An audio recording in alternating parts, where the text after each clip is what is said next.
신약성경 갈라디아서 6장 14절 말씀입니다.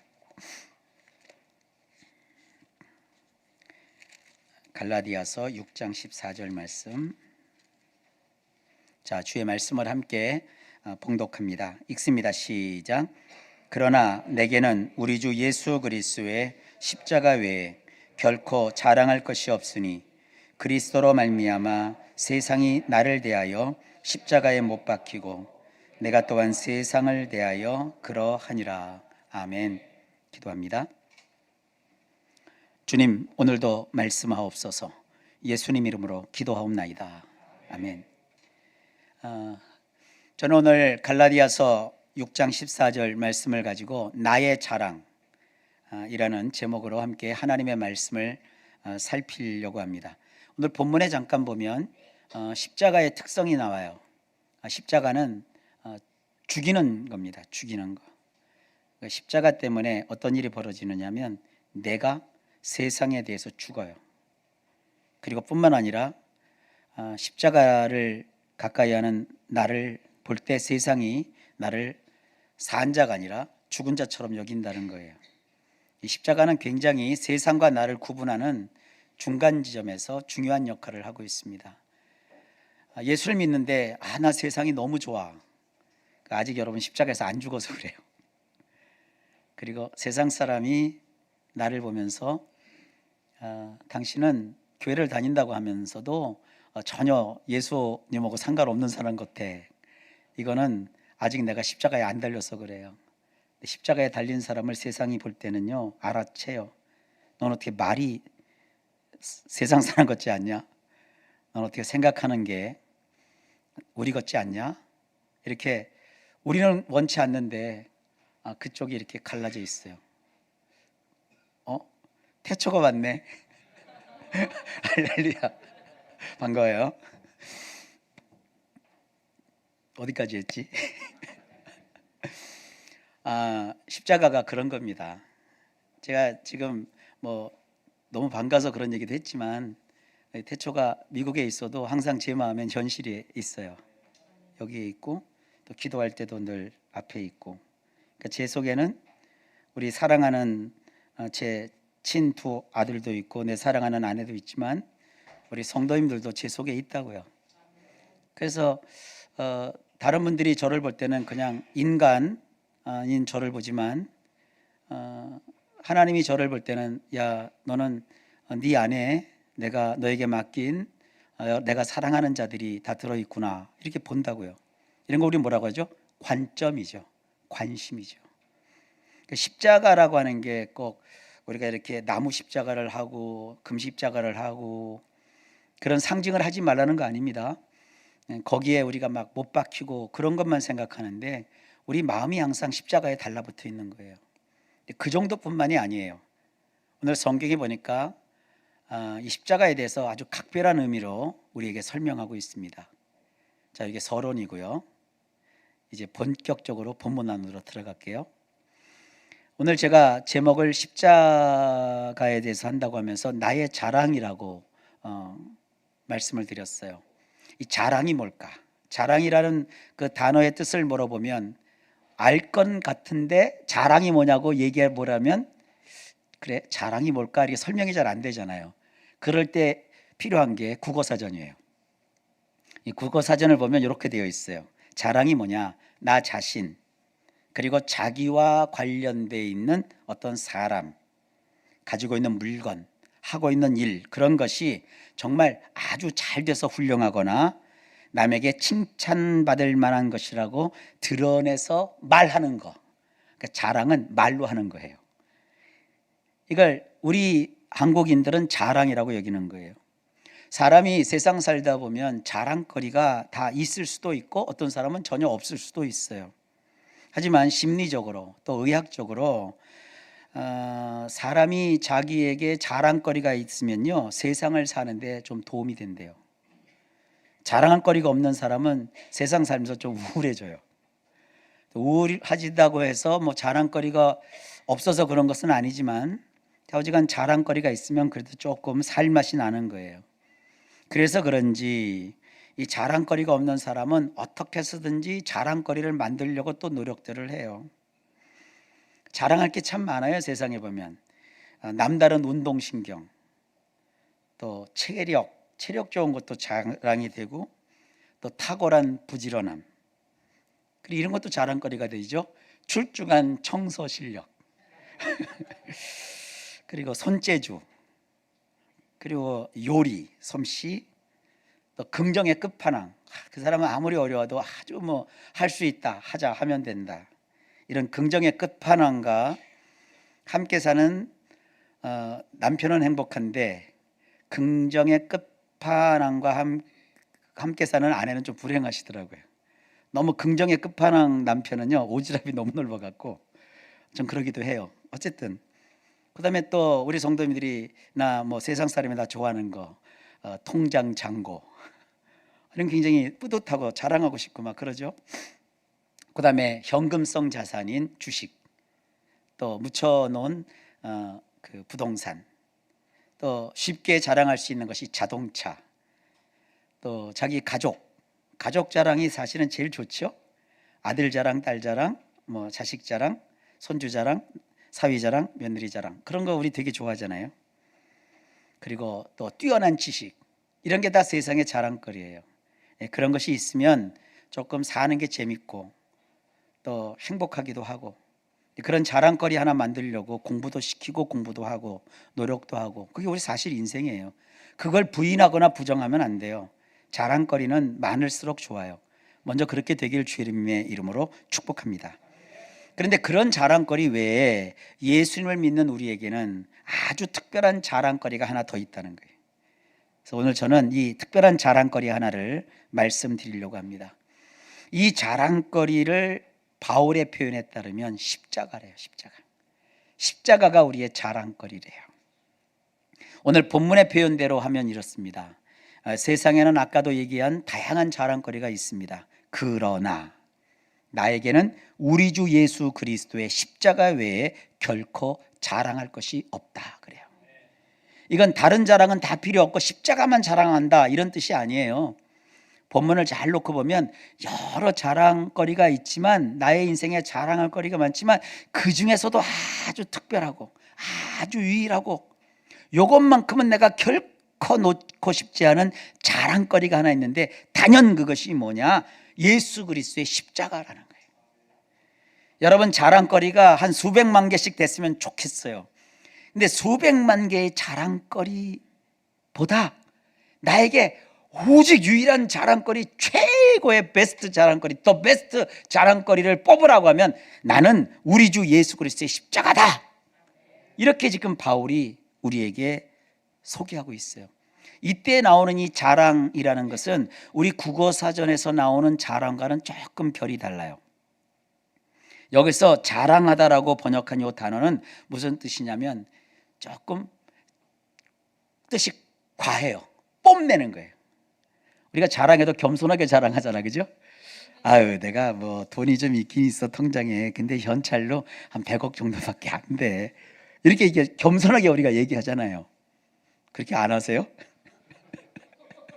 그게 이제 우리 인간이 하는 자랑인데, 이 성경이 말하는 폼새는 그게 아니에요. 내가 말이야, 내가 자랑거리가 있는데 너희들 이런 거 가지고 있어? 막 뽐내는 거예요. 너는 그런 거 없지? 나는 이런 게 있어. 막 이렇게 자랑하는 거예요. 이걸 막 영광스럽게 생각하는 거예요. 세상 그 어떤 것보다도 가장 가치 있게 생각하는 거고, 신나서 떠버리는 거예요. 축구 좋아하는 분들은 이틀 전에 이강인 씨 축구 잘했죠.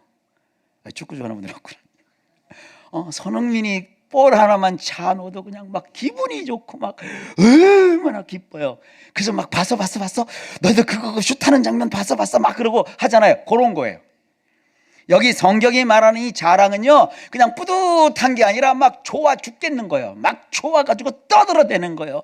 말하지 않으면 견딜 수 없는 그런 자랑, 뽐냄, 막 신나서 떠버리는 건데, 바울은 우리가 무엇을 그렇게 신나게 떠들면서 뽐내거나 영광스럽게 여긴다고 했느냐, 이게 중요한 거예요. 바울은 이렇게 얘기해요. 우리 주 예수 그리스도의 십자가가 나에게는 그렇다는 거예요. 여러분, 그 십자가가 과연 나에게도 신나서 산지사방에 다니면서 크게 떠들 만큼 영광스러운 자랑거리일까요? 질문을 좀 바꿔보겠습니다. 십자가가 반드시 그런 자랑거리가 되어야만 하는 무슨 대단한 이유가 있는 것일까요? 사실 이 십자가 자체만 보면 이건 결코 자랑거리가 될 수 없는 거예요. 소재 자체가.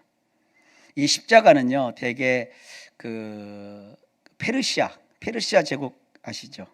이 페르시아 제국에서부터 시작했다 하는 그런 학자들의 주장이 있어요.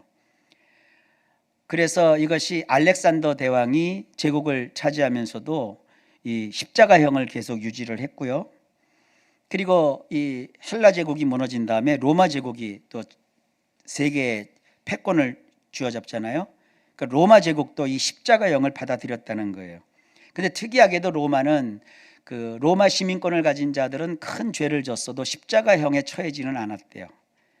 근데 특이하게도 그들이 다스리고 있는 유대 지역, 지금 전쟁 치러지고 있는 그 지역입니다. 그 지역에서는 이 십자가형을 계속 유지를 했고, 또 어지간하면 다 십자가형으로 조금 큰 죄를 저지른 자, 특히 반역죄를 저지른 자, 정치범들 이 십자가로 처형을 했다 이거예요.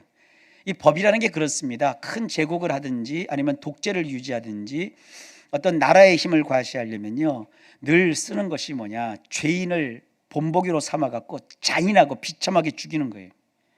그래야 찍소리를 못 하거든요.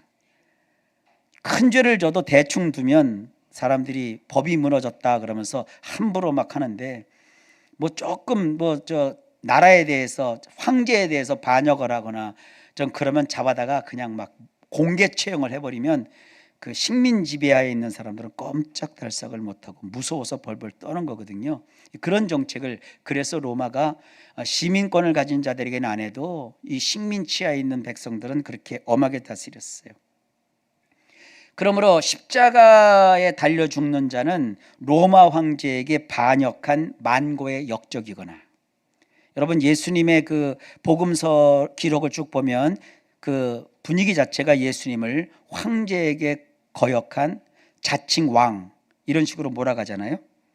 그리고 인간이기를 포기한 흉악한 범죄자,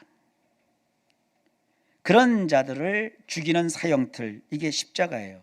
십자가가 자랑스럽지 않은 거죠, 결코.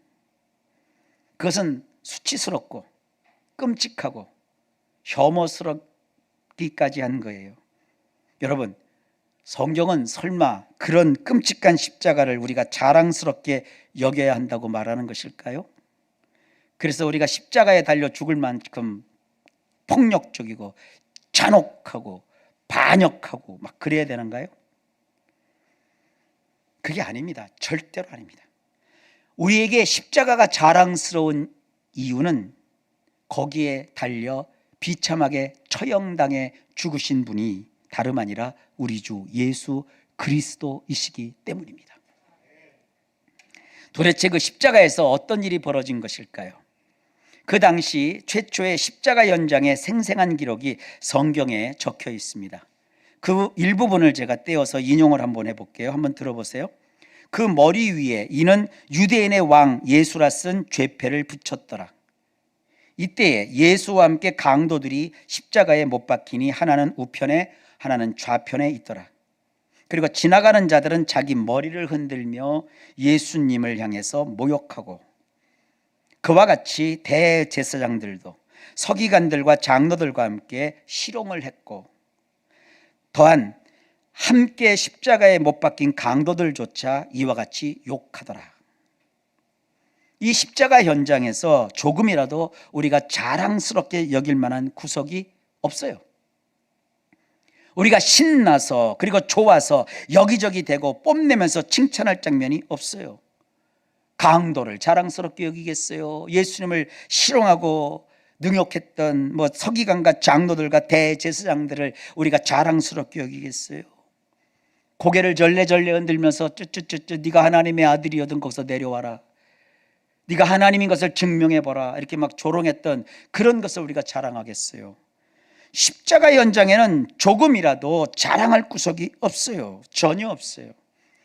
자칭 왕이라 한다는 비난 섞인 죄패, 강도와 동급으로 취급당하는 그 참담함, 사람들은 머리를 흔들고 모욕하고 종교 지도자들, 학자들, 정치 지도자들이 함께 희롱을 하고 심지어 함께 못 박힌 강도들조차 욕하는 그런 상황입니다.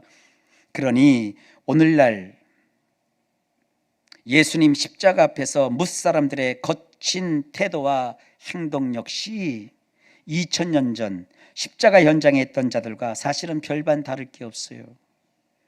지금 우리는 뭐 십자가 오늘 노래도 하고 찬양도 하고 눈물도 흘리고 하지만 예수님 밖에 있는 사람들은 십자가를 보면서 여전히 조롱해요. 그게 뭔데? 비난해요. 우스꽝스럽게 여기는 자들이 즐비해요. 어쩌면 예수를 믿는다는 사람들조차도 주님의 십자가를 별로 대수롭지 않게 생각하는 사람들이 꽤 있다고 봐도 틀리지 않아요. 어떤 사람이 요즘 당신이 교회를 다니고 예수를 믿는 이유가 뭡니까? 그랬더니 십자가 이런 얘기는 다 걷어치우고 예수님이 가르쳤던 가르침이 훌륭하잖아요. 그 가르침 기억나는 게 있습니까? 구하라 그러면 주신다고 했고, 찾으라 그러면 찾은다고 그랬고, 문을 두드리라 그러면 두드린다고 했고, 네가 상대방에게 좋은 것을 받기 원하면 네가 먼저 잘해주라는 이런 황금률도 있고, 얼마나 훌륭해요. 그런 도덕적이고 윤리적인 가르침 때문에 내가 교회를 다닌다, 아주 이렇게 뭐 책도 쓰고 강연도 하면서 뭔가 멋지게 얘기하는데, 바울이나 초대교회 성도들은 그런 걸 자랑스럽게 여기지 않았어요. 처참하고 비참하고 피 흘려 죽으신 그 피비린내 나는 십자가 그 현장 자체를 강조하면서 그 십자가에 달린 예수 그리스도를 자기들은 자랑스럽게 여긴다고 했어요. 현대인들은 그 정도의 그 깊은 감흥도 갖추지 못한 형태에서 여전히 십자가 앞에서 예수님을 조롱하는 일에 바빠요. 자, 그렇다면 그런 십자가를 바울이 자랑한 이유가 뭔가 한번 들여다볼까요? 제가 여기서 할 말은 참 많습니다만 성경에서 증언하는 몇 가지 말씀을 소개해서 그 말씀이 담고 있는 십자가가 자랑거리인 이유를 좀 살펴보려고 합니다. 그 중에서 제가 첫 번째 구절로 사도행전 2장 36절에 있는 말씀을 소개합니다. 그런즉 이스라엘 온 집은 확실히 알지니 너희가 십자가에 못 박은 이 예수를 하나님이 주와 그리스도가 되게 하셨느니라. 십자가가 없었다면 이런 일이 일어나지 않았어요. 십자가에서 그렇게 처참하고 비참하게 피 흘려 죽으신 예수님으로 인해서 어떤 일이 벌어졌느냐? 하나님이 뭔가 하셨어요. 그 십자가가 없었으면 아무런 일도 우리에게 일어나지 않았어요. 그냥 죽은 거예요. 비참하게 정치범으로 몰려서 뭔가 누명을 다 뒤집어 쓰고 그냥 죽으신 한 인물에 지나지 않을 거예요, 예수님이. 근데 바울이 그리고 초대교회 성도들이 분명히 우리에게 지적하고 알게 하는 것은 이런 종류예요. 그 예수님이 십자가에서 비참하게 피 흘려 죽은 일로 인해서 하나님이 우리에게 뭔가 하셨다는 거예요. 하나님이 하신 그 일이 우리에게 큰 자랑거리라는 거예요. 뭐냐면 그 십자가에 죽으신 예수님을 우리의 주인, 우리의 주, 그리고 우리의 그리스도가 되게 하셨대요. 내 인생의 주인이 되셨대요. 저는요, 저의 인생의 주인이 누구냐고 물어보면 예수님이라고 기쁘게 얘기해요. 자랑스럽게 얘기해요. 예수님이 나의 주인이라고 정말 어디든지 가서 제가 신나서 떠들 수가 있어요. 그리고 실제로 그렇게 하고 있고요. 그리고 예수님이 내가 믿고 의지하는 그리스도래요. 이 주인이라는 말은 좀 이해가 되는데 그리스도라는 말이 좀 이해가 안 되실 거예요. 이 그리스도는 일종의 직분 이름이에요.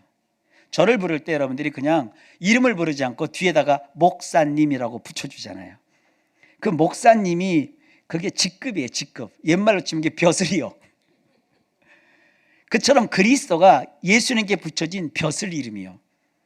그러면 거기에 합당한 역할이 있잖아요. 세 가지 역할을 하는 게 그리스도예요.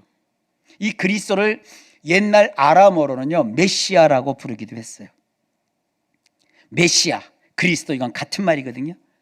근데 세 역할을 하는 분이, 동시에 하는 분이 그리스도인데, 첫째 역할은 왕이에요. 왕은 무슨 역할을 하냐? 내 삶을 공의롭고 정당하게 다스리는 역할을 해요. 그리고 이 그리스도는 두 번째로 제사장이 돼요. 이 제사장은요, 내 편이야, 내 편. 제사장은 하나님과 우리 사이에서 인간 편이 되어서 인간이 뭘 잘못하고, 인간이 실수를 하고, 인간이 병에 걸리고, 인간이 어려운 일을 겪으면 제사장이 인간 편이 되어서 인간을 변호해요. 이 사람이 나쁜 사람이 원래는 아닙니다. 이 사람이 죄를 졌지만 그냥 못돼서 진 것이 아닙니다. 이게 큰 실수이고 잘못이고 심지어 사람을 죽였어도 이 사람에겐 용서받을 수 있는 길을 하나님이 좀 열어주셔야 됩니다. 내 편이 되어주는 거예요. 예수님은 여러분 내 편이세요. 예수님은 하늘에서 오셨지만 죄송하게도 하나님 편 들지 않고 내 편부터 들어주세요. 얼마나 좋아요. 내 편이 있다는 거. 아이들 보시면 알 거예요. 아이들은 세상에서 자기 아빠가 제일 힘세. 아이들은요, 어릴수록 자기 엄마가 세상에서 제일 멋져. 그래서 아이들이 밖에 나가서 들어오면서 제일 먼저 누굴 찾아요? 엄마 찾아요. 그 엄마 없으면 애가 앵하고 울어요. 왜요? 애는 엄마를 자기 인생의 일부로 여기질 않습니다. 자기 인생의 전부로 여겨요. 우리는 알잖아요. 그 엄마는 세상에서 하찮은 한 인간에 지나지 않아요. 그러나 아이에게 있어서 자기 엄마는 온 세상이에요. 아이에게 있어서 자기 아빠는 전체예요. 그러니까 자녀를 둔 부모는요, 다른 사람과 여러분을 비교하지 마세요. 적어도 나와 그녀 사이에서 낳은 나의 아들과 딸은 어느 정도 철들기까지는 그 아이의 전부가 엄마와 아빠예요. 엄마와 아빠에게서 하나님을 배우고, 여러분 아이들이 교회 와서 선생님들한테 배우는 건 지식이요. 거기서 뭐 하나님의 속성을 배우고 삭개오를 배우고 여리고성을 배우고 여호수아를 배우고, 여러분들 성경 퀴즈 대회를 할 때는 여리고성을 무너뜨리는 사람은 1번 여호수아, 2번 삭개오. 그러면 뭐가 정답이요? 여호수아가, 몰라요 여러분? 여호수아가 무너뜨렸어. 근데 삭개오라고 해도 괜찮아. 성경 지식 좀 잘못됐어도 그 인생 망가지지 않아요. 근데 성경 공부해갖고 성경 퀴즈 틀렸다고 이놈아 머리가 어째 그 모양이나 주워박으면 걔가 그 다음부터 교회 안 다녀요.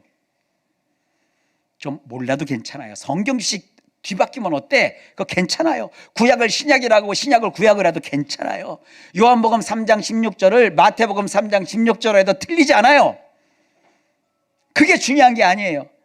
아이들은 하나님을 믿어도 예수님을 믿어도 교회를 다녀도 우리 교회가 얼마나 좋고 크고 위대하고 유명한 사람이 많이 나오는데 그걸 보는 게 아니요, 엄마와 아빠가 사랑하는 교회, 엄마가 아빠가 섬기는 목사님, 엄마와 아빠가 함께하는 장로님, 권사님, 집사님, 성도님들, 안수집사님들, 엄마 아빠가 사랑하고 품어주고 서로 함께하는 그걸 보면서 하나님을 배우고 교회를 배우고 믿음을 배우는 거예요.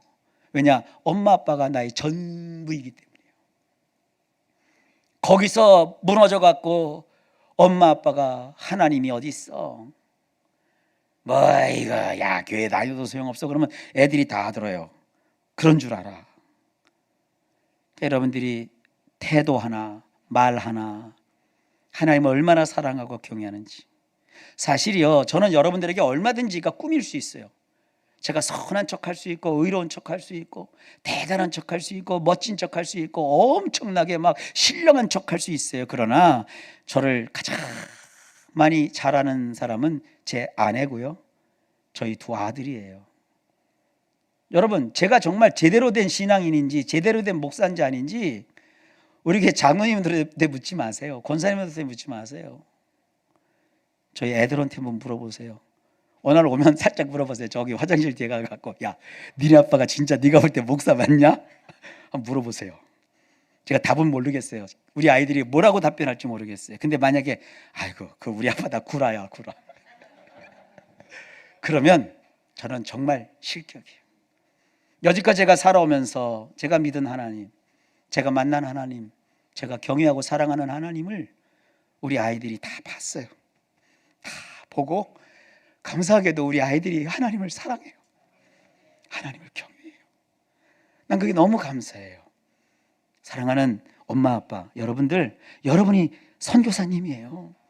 여러분이 정말 여러분 자녀에게는요 세상 전부고, 여러분 자녀에게는 여러분이 목사님이고, 여러분이 예수님이고, 여러분이 하나님인데, 여러분이 가장 자랑스럽게 여겨야 될 게 뭐예요? 예수의 십자가요. 여러분이 집에서 예수의 십자가를 자랑스럽게 여기지 않으면, 그래서 돈이 자랑스럽다고 하고 세상이 위대하다고 얘기하면 여러분 자녀들이 뭘 배울 것 같아요? 여기 어느 책을 쓴 데이빗 포스트 월리스라는 사람이 이런 얘기를 했어요.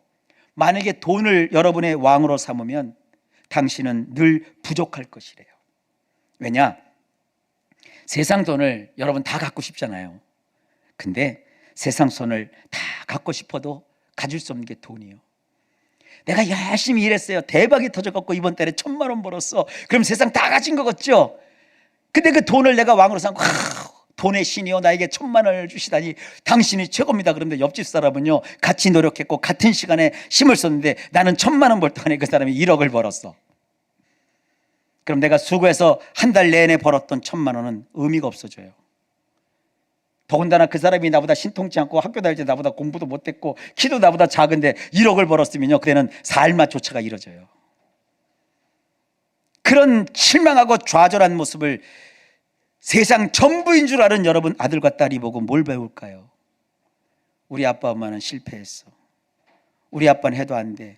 세상은 불공정해. 열심히 노력한 아빠 아무것도 아니구나. 이렇게 돼버리지 않겠어요? 근데 만약에 그 아빠와 엄마가 십자가가 그의 자랑으로 여긴다면 달라지겠죠. 또 이런 얘기를 했어요. 이 월리스가 육체와 아름다움을 왕으로 삼으면 당신은 항상 못났다고 생각할 것이다. 완벽한 육체 참 멋지죠. 아름다움이 이건 뭐 죽는 순간까지 아름다워지고 싶잖아요. 여러분 절대 주변에 사가서 늙고 주글주글하고 쪼글쪼글하고 자갈자갈했다가 어우 추해 그러면 큰일 나요. 쭈글쭈글 자글자글 조글조글해도 예쁘다가 막 헤이 웃어요. 좋아해요. 인간 심리요.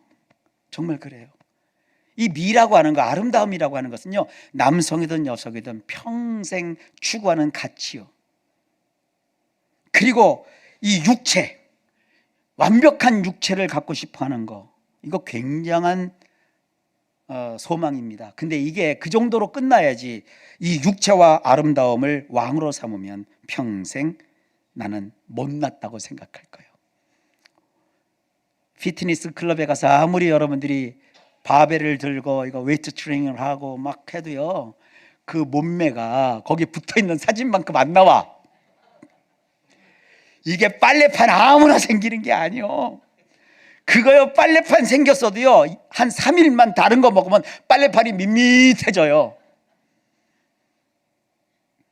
그 같이 운동하는 분 중에서 그 여성인데 그 운동을 하시는 분인데 이분은 그랑프리도 한 분이요. 대회 나가갖고. 근데 그분한테 제일 많이 듣는 소리가 뭔지 아세요? 아파요. 여기저기 다 아파요. 왜 그래요? 하루에 뭐 3시간씩 운동을 한대. 여성인데 막 이렇게 하고 이렇게 해야 돼. 먹는 거 가리고 해야 되는데 그러다 보니까 몸이 안 아픈 데가 하나도 없대요. 근데 왜요? 그러면 모르겠대. 그냥 운동에 미쳐버렸대 자기가. 그 정도 나이에 그 정도 빠지고 그 정도의 모습이면 만족해야 될 텐데 그 사람의 왕은 완벽한 육체이기 때문에 자기 만족이 없어. 평생을 자기가 생각하는 그 멋진 어떤 그 이상적인 몸매에 두고 그걸 유지하려고 노력하더라고요. 그러니까 육체를 왕으로 삼고, 이 미도 그래요. 아름다움도. 성형 중독이란 말 들어보셨잖아요. 그냥 한두 번 고치고 그냥 만족하지 않는가 봐요.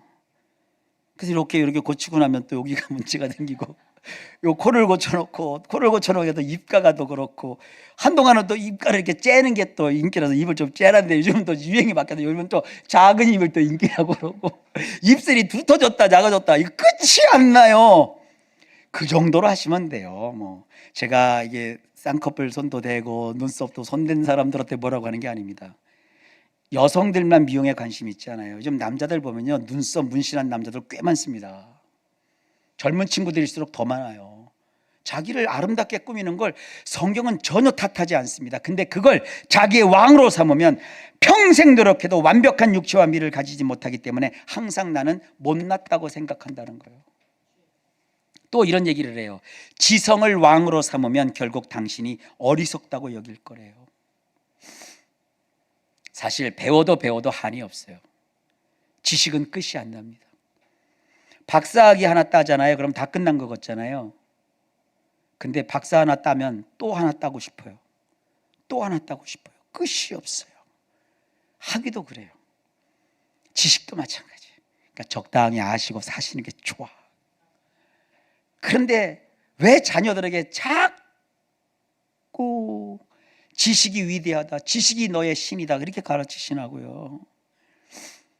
자녀가 공부를 위해서 태어난 자녀는요, 그냥 냅둬도 해요. 불 꺼놓으면 화장실 가서 공부하고요, 화장실 불 꺼놓으면 저기 바깥 가서 가로등불 밑에 가서 공부하고요, 책을 찢어버리면요 가서 어디 뒤져가지고요 지가 공부를 해요. 근데 여러분, 뭐 가로등이 문제야?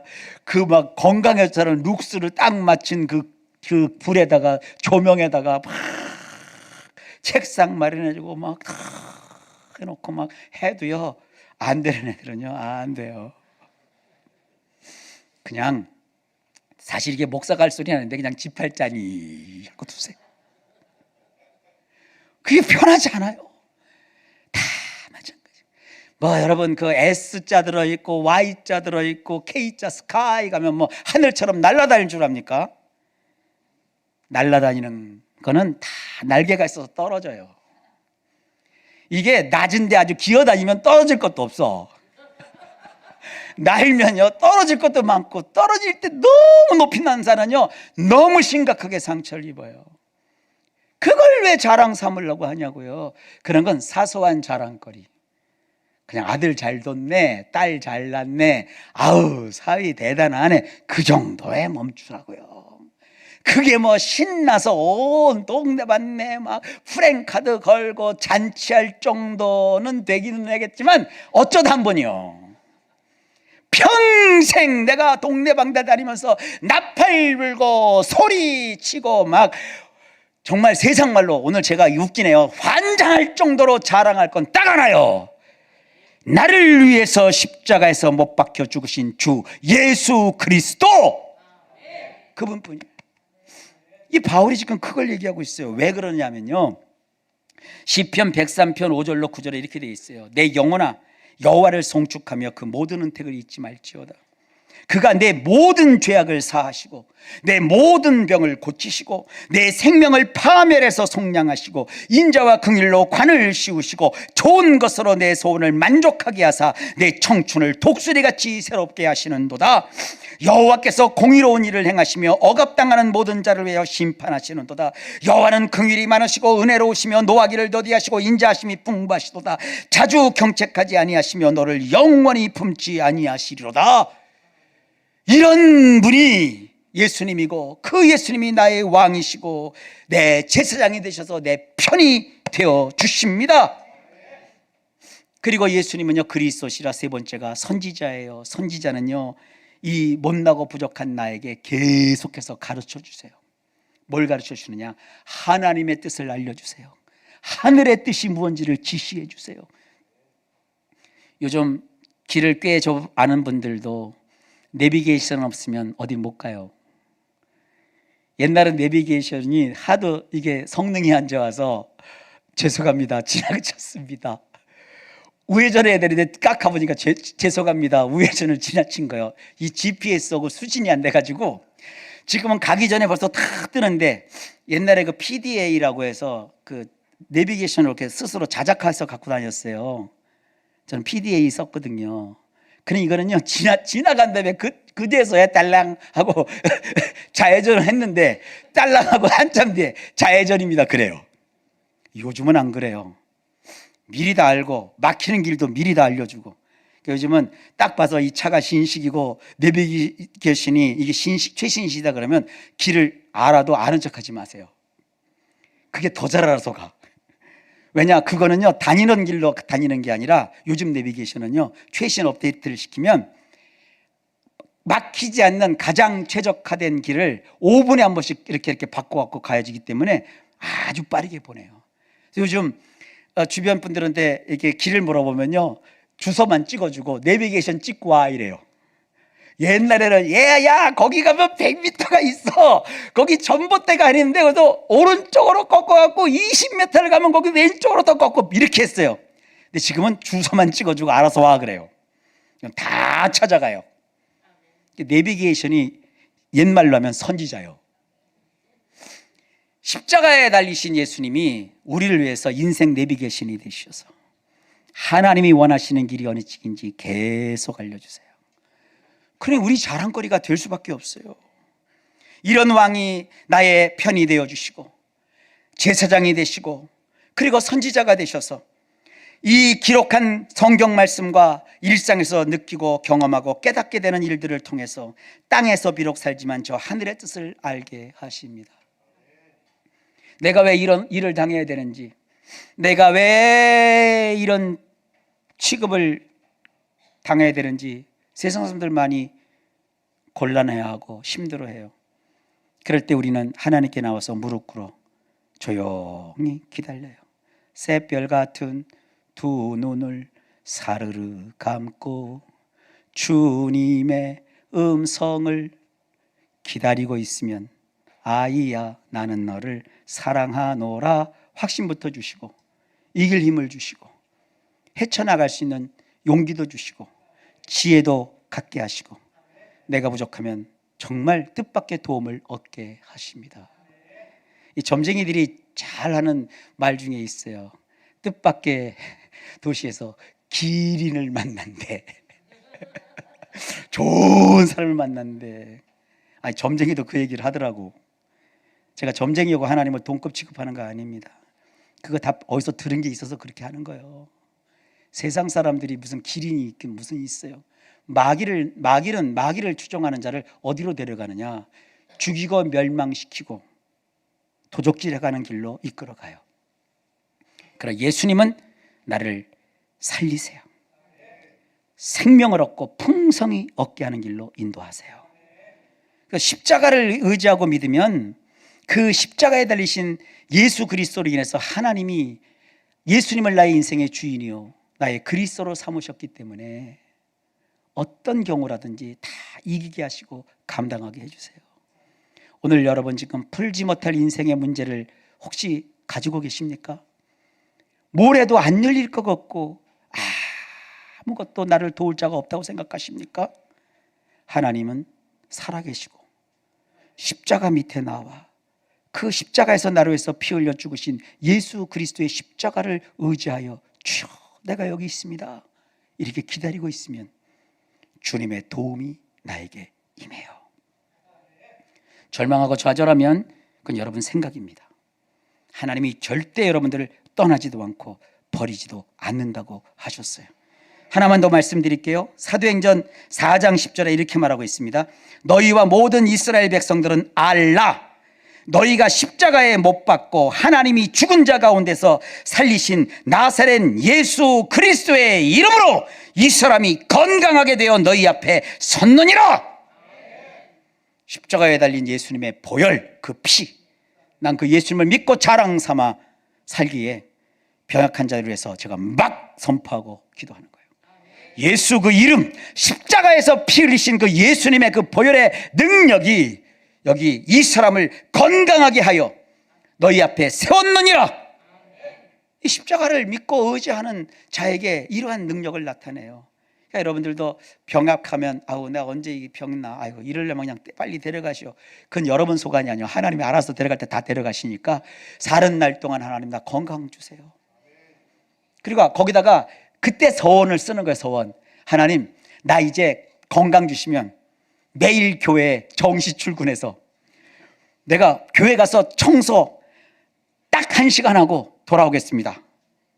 한번 해봐요. 그럼 벌떡 일어날걸? 벌떡 살아날걸? 이렇게 되는 거예요. 뭔지 아시겠죠? 또 내일부터 잔뜩 가서 더 청소할지 모르겠다. 그랬어요. 내가 청소하면 나를 살려달라가 아니라 나를 이 자리에서 일으켜 세워주시면, 이 병에서 저를 낫게 해주시면, 그래서 증거가 나타나면 내가 하겠습니다. 그래도 괜찮아요. 그러니까 문제와 사건이 있을 때 하나님하고 딜하는 것 말고 서운할 수 있어요. 왜? 십자가가 나의 자랑이니까. 그래서 여러분들이 뭐 세상 사람들이 듣든지 말든지 내가 죽을 뻔했는데 기도했는데, 아니 나는 죽어가고 있었는데 하나님이 나를 살리셨어. 이걸 못하더라고요. 너무 하나님께 미안한가 봐. 혹시 내가 이렇게 믿고 기도했다가 안 나면 어떡하냐고요. 여러분 너무 하나님 봐주지 마세요. 여러분이 급한 건 여러분인데, 여러분 목마른 자가 우물 파는 거예요. 지금 나는 죽게 생겼는데 무슨 하나님 염치를 보고 하나님 명예를 보고 그러지 말아요. 그냥 솔직하게 살려달라고 그러세요. 나 좀 건져달라고 그러세요. 나 좀 봐달라고 그러세요. 세상도 손발이 닳도록 빌면 죽을 자도 살려주잖아. 그죠? 재판을 했는데 이 사람이 변호사를 신통하지 않은 변호사를 썼어요. 신통하지 않은 변호사는 왜 공짜 변호사 있잖아요. 근데 공짜 변호사들은 그냥 이름만 내고 약간 대충 그냥 합의하고 그냥 이러거든요. 근데 자기는 너무 억울한 거예요. 말주변도 없고 법도 모르잖아요. 근데 뭐 저쪽엔 검사가 있고 막 하는데 할 게 없잖아요. 이 양반이 가갖고 재판하는 내내 판사님한테 두 무릎을 딱 꿇더니, 판사님 살려주세요, 살려주세요, 살려주세요. 계속 빈 거예요. 조용히 시키세요, 조용히 시키세요. 살려주세요, 살려주세요. 계속 그런 거예요. 그러니까 판사가 알았어요, 알았어요. 내가 봐드릴 테니까 제발 좀 가만히 계세요, 가만히 계세요. 그래갖고요, 보석금도 안 받고 그냥 풀어줬어. 가라고. 그게 지금도 통하는 거예요, 법이. 그래, 내가 뭘 잘못하게 뭐 있어, 내가 막 그 말이지. 이래봐요. 그거 안 봐줘요. 그래서 숙이고 살려달라고 해도 판사도 움직이는데 하나님 앞에 나와갖고, 계시면 좀 살리든지 말든지 뭐 그냥 하시오. 이면 살겠냐고요. 주님, 눈에도 안 보이고 귀에도 안 들리지만 하여간 오늘 보니까 목사님이 뭐 그냥 뭐 하면 된다고 그러고 뭐 십자가를 믿으면 뭐 살려준다고 하니까 좀 살려주세요. 좀 나도 좀 살려주세요. 살려주세요. 살게 좀 해주세요. 그리고 우리 목사님이 소원도 하라고 그랬으니까 살려주면 내가 말이죠, 살려주시면 내가 와갖고 1시간씩 가서 청소할 테니까라도 좀 살려주세요. 살려주세요 해보라고요. 너희가 나를 찾고 찾으면 만나리라. 하나님은 절대 우리를 외면하지 않습니다. 그렇게 하는 것을 기뻐하고 좋아하는 게 아니라 우리 마음을 헤아리시고 우리가 주님께 돌아오는 걸 그렇게 좋아하시는 분이세요. 그래서 바울이 얘기한 거예요. 나의 자랑은 십자가다. 굉장히 많아요, 할 얘기가. 오늘 시간이 다 됐으니까요, 제가 정리를 해드릴게요. 여기 주보에도 보면 뭐 몇 가지 성경 구절을 적어놨으니까 능력되고 힘되시면 다 읽어보시고, 중요한 게 이겁니다. 시작도 우리는 십자가로 시작을 했잖아요. 우리 살아가는 것도 십자가로 사시고요. 그리고 우리 마지막 순간에도 오직 주님의 십자가 든든히 붙잡고 살아갑시다. 십자가가 우리가 살 길이고, 십자가가 우리의 건강한 길이고, 십자가가 성공의 길입니다. 사업하시는 분, 인생 잘 되길 원하시는 분, 이제부터 제가 신약과 구약 약을 파는 거요. 한번 십자가 붙들어 봐요. 십자가로 승부하세요. 십자가 든든히 붙잡고 주님을 의지하세요. 그러면 주님이 사심을 나타내 보여주실 겁니다. 죽을 자가 살고, 망할 자가 흥하고, 안 될 자가 되고, 막혀있는 길이 열리고, 풍족하고 넘치는 인생 살면서 땅끝까지 이르러 이 주님을 신바람나게 자랑하고 증거하여, 여러분도 바울처럼 나의 자랑은 십자가에 달려 죽으신 오직 우리 주 예수 그리스도의 십자가라, 이렇게 증언하는 복된 인생 살아 누릴 줄 믿습니다.